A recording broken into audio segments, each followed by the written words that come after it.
আমি আপনাদের সকলের বক্তব্য অত্যন্ত মনোযোগ দিয়ে বোঝার চেষ্টা করছিলাম, শোনার চেষ্টা করছিলাম। বিশেষ করে সন্তোষ কুমার শর্মার বক্তব্যের যে মূল বার্তা তিনি দিতে চেয়েছেন, আমি শুরুতেই সেই বার্তার সঙ্গে সম্পূর্ণ সংহতি প্রকাশ করছি, একমত প্রকাশ করছি।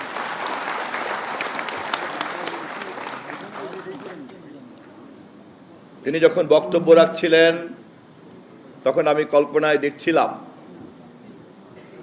ভারতীয় রাজনীতিতে মুসলমান ধর্মাবলম্বী একজন সন্তোষ শর্মা যদি সেখানকার সংখ্যালঘু মুসলমানদের নিয়ে একই রকম কথা বলেন বা বলছেন, এরকম পরিস্থিতি নিশ্চয়ই এখনো আছে।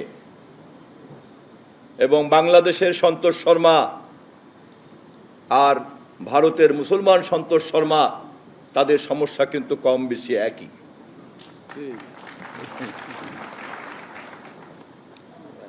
আমাদের সন্তোষ শর্মা সমস্যার যে চেহারা হাজির করেছেন তা আমরা সকলে যেমন বুঝতে পেরেছি, ভারতের মুসলমান সন্তোষ শর্মা একই ভাষায় ক্ষোভ, বিক্ষোভ, অভিমান যখন ব্যক্ত করেন, সে সমস্যা কারা তাও তো নিশ্চয়ই আমরা জানি, তাই না?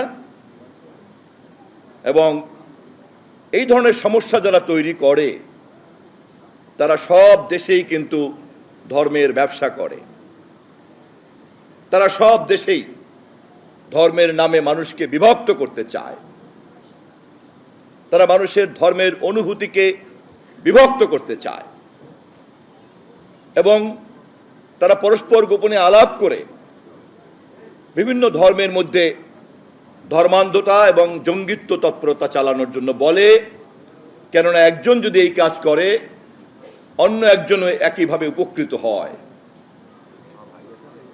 যখন বাংলাদেশের মাটিতে আমরা দেখি এখানকার ধর্মান্ধ গোষ্ঠীরা ডাক দিয়ে বলে তুমি কে আমি কে, অমুক ধর্ম তমুক ধর্ম, তখন আমরা বলতে চাই তুমি কে আমি কে, বাংলাদেশি বাংলাদেশি। আমাদের পরিচয় একটাই, যেটা আমাদের নেতা তারেক রহমান আমাদেরকে জানিয়েছেন, বুঝিয়েছেন এবং তার ভিত্তিতে আমরা গত নির্বাচন করেছি এবং সেই কারণেই আপনারা আমাদেরকে ভোট দিয়েছেন। কেননা ইতিহাস থেকে আমরা জেনেছি স্বাধীন বাংলাদেশে যখন প্রথম কেউ বলেছিল তুমি কে আমি কে, বাঙালি বাঙালি, তখন বাংলাদেশের পাহাড়ি সম্প্রদায় কিন্তু বাংলাদেশের ভূখণ্ডকে গ্রহণ করতে পারে নাই। অতএব পাহাড়ি গোষ্ঠী, সমতলের গোষ্ঠী, ভাষা, বর্ণ, লিঙ্গ এবং ধর্ম কোনো কিছুর ভিত্তিতেই 56,000 বর্গমাইলের এই বাংলাদেশের আমাদের মানুষের মধ্যে কোনো ধরনের কোনো বিভাজন তৈরি করার প্রত্যক্ষ, পরোক্ষ, দৃশ্যমান, অদৃশ্যমান কোনো চক্রান্তকে আমরা বাস্তবায়ন হতে দেব না, দেব না, দেব না। এ কথা মনে করার কোনো অবকাশ নাই। আমরা যারা বাংলাদেশের রাজনীতিতে সকল মানুষের সমান অধিকার নিয়ে লাগাতারভাবে কথা বলে চলছি, সেই মানুষের পক্ষে আজ সবচেয়ে শক্তিশালী প্রতিনিধি হচ্ছেন আমাদের মাননীয় প্রধানমন্ত্রী দেশনায়ক তারেক রহমান। তিনি স্পষ্ট জানিয়ে দিয়েছেন আমাদের কর্মসূচিতে, ধর্ম যার যার, রাষ্ট্র সবার। অতএব কোনো ধর্ম অবলম্বীকে যদি কেউ ব্যবহার করতে চায়, কোনো রাষ্ট্রকে কোনো ধর্মের মাধ্যমে গ্রাস করবে, বুঝতে হবে সে সৃষ্টিকর্তার বিরোধিতা করে, সে মানবতার বিরোধিতা করে এবং সে ধর্মের মূল মর্মবাণীর বিরোধিতা করে। এ ধরনের সাম্প্রদায়িকতা পবিত্র ধর্ম বিরোধী, সে যে ধর্মেরই হোক। আমরা জানি কুরুক্ষেত্রের যুদ্ধে, পঞ্চপাণ্ডব এবং কৌরবের যুদ্ধের কোন মুহূর্তে আপনাদের ভগবান শ্রীকৃষ্ণের আবির্ভাব ঘটেছিল আমরা খুব ভালো করেই জানি। মহাভারতের কোন খণ্ডে অর্জুনকে কৃষ্ণ লাগাতারভাবে উপদেশ দিয়ে গিয়েছেন শুভর পক্ষে তার কি করা উচিত, অশুভের বিরুদ্ধে তার কি করা উচিত, যা এখন গীতাতে আমরা পাঠ করতে পারি। অতএব মূল যুদ্ধ হচ্ছে অশুভের বিরুদ্ধে শুভর যুদ্ধ, মানবতার বিরুদ্ধে মানবতা বিরোধীদের যুদ্ধ। আমরা অবশ্যই ধর্মাবলম্বী, আমরা অবশ্যই যার যার ধর্মতে কঠিনভাবে চর্চা করব, বিশ্বাস করব।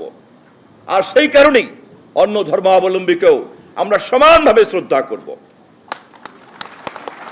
এবং যখনই আমার ধর্মবিশ্বাসকে চর্চাকে, আপনার ধর্মবিশ্বাসকে চর্চাকে, খ্রিস্ট ধর্ম, বৌদ্ধ ধর্ম সহ যে কোনো ধর্মের বিশ্বাস চর্চাকে কোনো মহল সূক্ষ্মভাবে একটি সাম্প্রদায়িক পকেটে পরিণত করার জন্য চক্রান্ত করবে, সাথে সাথে ধর্মপ্রাণ মানুষ ওই ধর্ম ব্যবসায়ীকে আপনারা চিহ্নিত করবেন।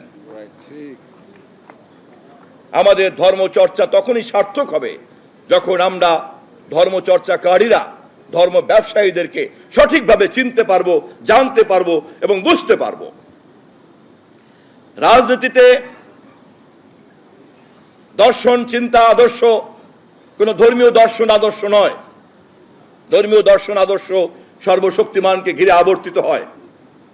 রাজনীতির যে কোনো চিন্তা সেই জনগোষ্ঠীর স্বার্থকে কেন্দ্র করেই আবর্তিত হবে। আপনারা যারা নৌকা মার্কায় ভোট দিয়েছেন বহুদিন, অথবা অন্য কোনো মার্কায় ভোট দিয়েছেন, যারা বিশ্বাস করেছেন যে আপনাদের রাজনৈতিক, সামাজিক, ধার্মিক, ধর্মীয় এবং অর্থনৈতিক অধিকারের জন্য এটা করা উচিত, আপনারা কোনো ভুল করেন নাই। যেমনটি আপনারা গত নির্বাচনে মনে করেছেন যে আপনাদের নিজেদের প্রয়োজনেই, স্বার্থেই আপনাদেরকে ধানের শীষে ভোট দিতে হবে। রাজনৈতিক কোনো মার্কা দেবতা প্রদত্ত কোনো মার্কা নয়। রাজনৈতিক মার্কা, রাজনৈতিক দল, রাজনৈতিক নেতা কোনো দেবদেবী নয়। রাজনৈতিক নেতা নেত্রীদের সমস্ত বক্তব্য জনগণের কল্যাণের জন্য। যতক্ষণ পর্যন্ত জনগণ তা কল্যাণ কর্মসূচি হিসাবে গ্রহণ করবে, ততক্ষণই সেই দল এবং সেই মার্কা জনগণের কাছে গ্রহণযোগ্য থাকবে। তা যখন থাকবে না, বর্জন করে ফেলতে হবে। সে কাজ আপনারা করেছেন বলেই 2024-এর 5ই আগস্ট আমরা তাকিয়ে তাকিয়ে দেখেছি এই দেশের সনাতন সম্প্রদায় সহ সংখ্যালঘু সম্প্রদায়ের মর্মবেদনাকে পুঁজি করে যারা রাজনৈতিক হাতিয়ারে পরিণত করে ফেসিবাদের একটা বড় হাতিয়ার তৈরি করেছিল, যখন প্রমাণ হয়ে গিয়েছিল এটা ব্যবসা ছাড়া কিছু নয়, তখন তারা পালিয়ে গিয়েছিল। কিন্তু ধর্মপ্রাণ মানুষরা তাকিয়ে তাকিয়ে শুধু করুণা বর্ষণ করেছে, এর চাইতে বেশি কিছু করে নাই। আমরা যারা এখন ক্ষমতায় আছি, আপনাদের ভোটে নির্বাচিত হয়ে আমরা ইতিহাসের এই অংশ থেকে গভীরভাবে পাঠ করেছি এবং আমরা জানি আপনাদের কাছে দেওয়া ওয়াদা, প্রদত্ত ওয়াদা যদি আমরা পূরণ না করি, ইতিহাস আবারও পুনরাবৃত্তি হতে পারে। সে কারণেই আমাদের নেতা দেশনায়ক তারেক রহমান আপনাদেরকে স্পষ্টভাবে জানিয়েছেন এবং আমি সেই বার্তাই আজকের আপনাদের পূজা উদযাপন পরিষদের দ্বিবার্ষিক সম্মেলনে আবারও উচ্চারণ করতে চাই। ধর্ম যার যার, রাষ্ট্র সবার। সবাইকে ধন্যবাদ।